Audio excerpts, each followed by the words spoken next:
বাংলাদেশের কিংবদন্তি বিশিষ্ট আলেম দ্বীন, রাজনীতিবিদ, কোরআনের পাখি আল্লামা দেলোয়ার হোসেন সাঈদীর জন্যে খুলনায় তার নিজ হাতে প্রতিষ্ঠিত মাদ্রাসায় শিক্ষার্থীরা, মুসল্লিরা দোয়া করছিল মসজিদে। সেখানে বাধা দিয়েছে বিএনপি সন্ত্রাসীরা, যুবদল সন্ত্রাসীরা। আপনি চিন্তা করেন, যেই আল্লামা দেলোয়ার হোসেন সাঈদীকে জিয়াউর রহমান রেসপেক্ট করতেন, বেগম খালেদা যে সর্বোচ্চ রেসপেক্ট করতেন, তারেক রহমান রেসপেক্ট করতেন, বিএনপির সিনিয়র নেতারা সবাই আল্লামা সাঈদীর ভক্ত ছিলেন। সেই বিএনপির কতটা অধপতন হলে, কতটা অমানুষ হলে, কতটা বিচ্যুত হলে আল্লামা সাঈদীর জন্য আয়োজিত দোয়া মাহফিলে বাধা দিতে পারে? খুলনায় মাদ্রাসা শিক্ষার্থীরা, মুসল্লিরা কঠিন প্রতিবাদ করেছে, তারা বিক্ষোভ মিছিল করেছে। দর্শক, যদি ওই শুয়োরকে জনগণ গণধোলাই দিত ওইখানে, কি হতো বলেন? কারণ আমি দেখছি ভিডিওতে, যখন খুলনায় আল্লামা সাঈদীর জন্য দোয়ায় বাধা দিচ্ছে যুবদল সন্ত্রাসী, তখন মানুষের যে ক্ষোভ, আল্লাহ বাঁচিয়েছে, ইনস্ট্যান্ট কোনো অঘটন ঘটেনি। চরম বেয়াদবি, কত বড় সাহস, কত বড় ধৃষ্টতা! বিএনপির হাইকমান্ডকে এটা সামলাতে হবে। বিএনপি সরকারের উপর গজব পড়বে আল্লামা সাঈদীর সাথে বেয়াদবি করলে। লিমিট আছে, এটা লিমিট ক্রস। আল্লামা সাঈদীকে নিয়ে বেগম খালেদা জিয়াকে যেরকম বিতর্কের ঊর্ধ্বে রাখতে চায় বিএনপি সরকার, আল্লামা সাঈদীকে তার চাইতে ঊর্ধ্বে রাখতে হবে। কারণ আল্লামা সাঈদীর জায়গাটা যতটা রাজনৈতিক, তার চাইতে বেশি ধর্মীয়। দর্শক, আওয়ামী লীগের লোকজন যেখানে আল্লামা সাঈদীর পক্ষে ছিল, আল্লামা সাঈদীর বিরুদ্ধে কথা বলতে আওয়ামী লীগের লোকজনের বুক কাঁপতো একটা বড় অংশের, বিশেষ করে যারা নামাজি। বিএনপির লোকজন বলে না, কিন্তু এরা কারা? এরা কি আসলে যুবদল না যুবলীগ? এদেরকে শায়েস্তা করতে হবে বিএনপিকেই। বিএনপির মধ্যে তো বিভিন্ন গ্রুপ আছে। যুবদলের যে সন্ত্রাসী, স্পষ্ট ছবি আছে। আল্লামা সাঈদীর মাগফিরাতের জন্য দোয়া মাহফিলে যে বাধা দিয়েছে, ওই সন্ত্রাসীকে বিএনপির অপর গ্রুপরা ধরেন, ওকে সাইজ করেন, ওকে শিক্ষা দিন, রাজনীতি থেকে ওকে মাইনাস করেন, প্রশাসনের হাতে তুলে দিন। আপনারা গ্লোরিফাইড হবেন। দর্শক, আমরা এই ধরনের ঘৃণ্য কাজের, চূড়ান্ত বেয়াদবির, লিমিট ক্রস করার মূলকেই বেয়াদবির তীব্র নিন্দা প্রতিবাদ জানাচ্ছি। Number one. বরং বিএনপির উচিত ছিল আল্লামা সাঈদীর জন্য আলাদা বিবৃতি দেয়া, স্মৃতিচারণ করা, যেমনটা ডাক্তার শফিকুর রহমান করেছেন। যদিও এখানে জামাতেরও ঘাটতি আছে। জামাত কেন আল্লামা সাঈদীর এই মৃত্যুবার্ষিকীকে কেন্দ্র করে আলাদা সেমিনার আয়োজন করলো না, আলাদা দোয়া অনুষ্ঠান আয়োজন করতে পারত?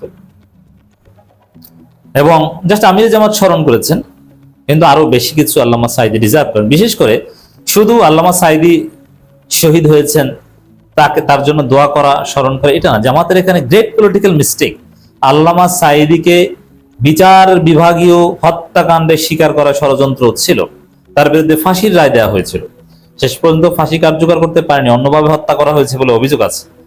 আমি তার শাহাদাতের ওই বিষয়টা বা তার মৃত্যুর বিষয়টা বাদ দিলাম, কারণ সেটা আসলে হত্যা না ন্যাচারাল ডেথ, হার্ট অ্যাটাক করে, ইটস নট শিওর। এখন জামাতেই এখন পর্যন্ত বা কোনো মেডিকেল বোর্ড এটা ফাইনালাইজ করতে পারেনি। যতটুকু আমরা বলছি, শুনছি, দ্যাট ইজ পলিটিক্যাল ডেডলি। কিন্তু তার বিরুদ্ধে ফাঁসির রায় হয়েছিল। ফাঁসির রায়ের বিরুদ্ধে জনগণ প্রতিবাদ জানিয়েছে। প্রায় 200+ মানুষ শহীদ হয়েছে আওয়ামী লীগের গুলিতে। এটা একটা ভয়াবহ গণহত্যা। বাংলাদেশে হিস্ট্রিক্যাল কিছু গণহত্যা, যেমন আল্লামা সাঈদীর বিরুদ্ধে ফাঁসির রায়ের দিন গণহত্যা, হেফাজতের 5 মে ৭৭ গণহত্যা, মোদী বিরোধী আন্দোলনের সময় গণহত্যা, 24-এর আন্দোলনের সময় গণহত্যা। একটা গণহত্যার বিচারের দাবিতে জামাতের কোনো কর্মসূচি নেই। It's great political mistake of Jamaat. আপনি ব্যক্তি আল্লামা সাঈদীর জন্য দোয়া করতে হবে বড় অনুষ্ঠান করে, আমি সেটা বলছি না। আল্লামা সাঈদীর জন্য দোয়া জামাতের করার দরকার নাই, প্রয়োজন। কারণ এদেশের এবং সারা পৃথিবীতে যেখানেই বাংলাভাষী মুসলমান আছে, ক্ষণে ক্ষণে তার জন্য দোয়া করে, তার ওয়াজ নিয়মিত বাজে, মানুষ শুনে। পৃথিবী যতদিন আছে, আল্লামা সাঈদী মানুষের হৃদয় ততদিন থাকবে এবং তার জন্য দোয়া করবে। এটা অটো। আওয়ামী লীগের মধ্যে নামাজি লোকজন করে, বিএনপির নামাজি লোকজন করে, এটা নিয়ে সমস্যা না। এখানে জামাতের কর্মসূচি দিক বা না দিক, ডাজন্ট ম্যাটার। বাট আল্লামা সাঈদীর রায়ের প্রতিবাদকারী জনতার উপর যে গণহত্যা চালানো হয়েছে তার বিচারের দাবিতে জামাতের কর্মসূচিটা কি, এটা আমাদের প্রশ্ন। এখানে জামাত ভুল করেছে। গণহত্যা শব্দটা বলেছে, এখানে গণহত্যা, মাস কিলিং, জেনোসাইড, এই দুইটার মধ্যে টেকনিক্যাল ডিফারেন্স রয়েছে। আমি সেই লিগ্যাল ইন্টারন্যাশনাল আইনের সেই সূক্ষ্ম লিগ্যাল ডিস্টিংগুইশের দিকে আমি যাচ্ছি না, বাট আমি মাস কিলিং ধরে নিলাম, গণহত্যা বাংলায় একই কথা। ইংরেজিতে মাস কিলিং জেনোসাইডের মধ্যে পার্থক্য আছে। জেনোসাইড প্রমাণ করা is very tough, but genocide কেউ যদি ধরি বা গণহত্যা যদি ধরি, এটা কি? এটা কি হাজার হাজার মানুষ মারা যাওয়া লাগে? না, একজন মানুষ মারা গেল গণহত্যা। যদি উদ্দেশ্য থাকে একটা গোষ্ঠীকে নির্মূল করা, এখানে ইন্টেনশন ইজ ইম্পর্টেন্ট। জাতিসংঘ ঘোষিত জেনোসাইডের সঙ্গে এটা আছে, রোম ইনস্টিটিউটে এটা আছে।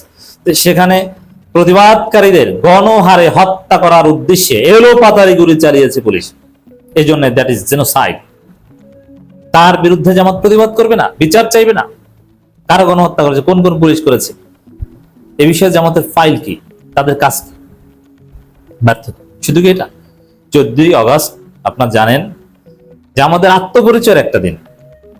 এই 47কে ধারণ করা, যে 47 না হলে আমরা থাকতাম হিন্দুদের প্রজা, যে 47 মুসলমানদের নাম রাখার স্বাধীনতা দিয়েছে।